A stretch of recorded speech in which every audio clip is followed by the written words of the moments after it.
What is it? A god? Ancient? One of the Jötunn?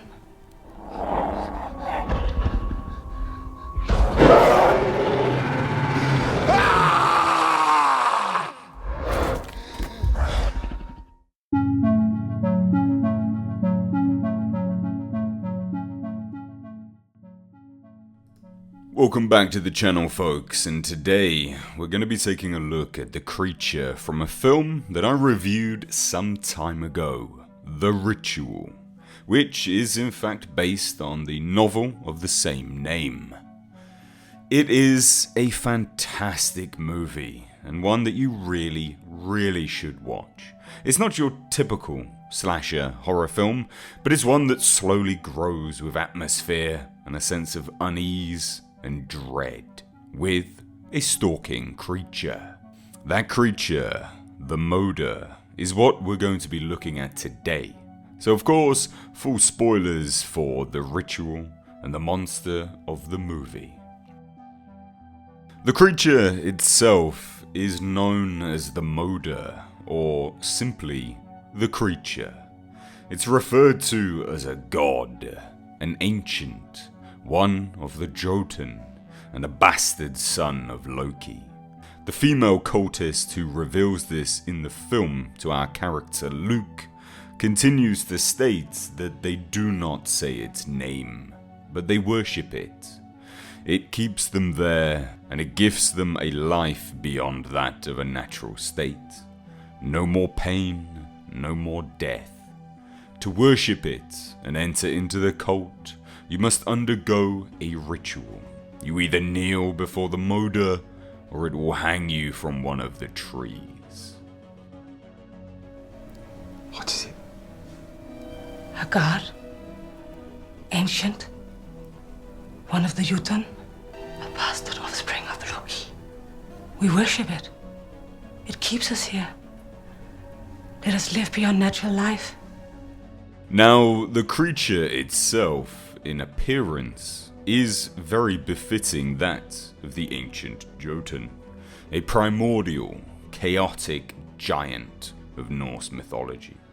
However, Moder specifically is almost elk-like, a body overgrown with organic matter, plants and botanical substances, with spikes protruding along its spine, and its head resembles a human's torso, flipped and upside down, complete with arms and hands where its hips would be and legs. And where a human's crotch would be is a deep set, glowing orangey yellow eyes. Atop the torso is skeletal-like antlers befitting the elk-like main body. Interestingly enough, how Moder chooses to show itself to its victims indicates either some form of magic or psychic abilities. It can appear as whoever it wishes, your friend, your loved one, your most tragic memory. What the victim sees is a complete structural difference. The world around the creature changes, and the victim only sees what Moder wants it to see. It is said to be the bastard son of Loki, which in this world could be the case. In Norse mythology, Loki was said to have many offspring. He was the father to the Jötunns and of course the Fenrir. So for this film to play on that real world mythology and add one more, but to shape it in such a way to fit into this, is a testament to the writer of the book, but also the designers of the creature itself. It's a creature that would genuinely fit into the Norse mythology, or at the very least, one you could see fitting into the mythology. Moder's intentions are not entirely clear. But what is clear is that Moder does indeed have emotion, and it may be that Moder draws strength and power from the cultists who worship him. This is evidenced by the fact that Luke, our main character of the film, burns the elder cultists in the cottage. Now these elder cultists are barely clinging to life. They are essentially corpses in appearance due to the prolonged life that Moder has given them. Now Moder, who sees that his worshippers have been killed due to the other cultist negligence, proceeds to kill those that remain, in an act that clearly shows emotion, rage, anger. The reason for this isn't clear, but then again, neither is the entire cult and the worshipping aspects as is. So taking what we know of Moder and this particular outburst, it would seem to indicate that he draws some form of power from the cultists in return for giving them prolonged life. He is emotionally invested in them in some way, and this is the only way that I could think a god would be. Now the creature itself, Moder, does display a fairly high level of intellect as well, choosing only those that have experienced great pain and suffering to join its cult of worshippers. Now the reason for this is that those who have gone through such strife and continue to be haunted by this pain are easier to mold and bend. They are far more likely to kneel before the god and join its ranks of followers. They also serve as easy prey, as shown as Luke continuously sees the tragic moment that continuously haunts him.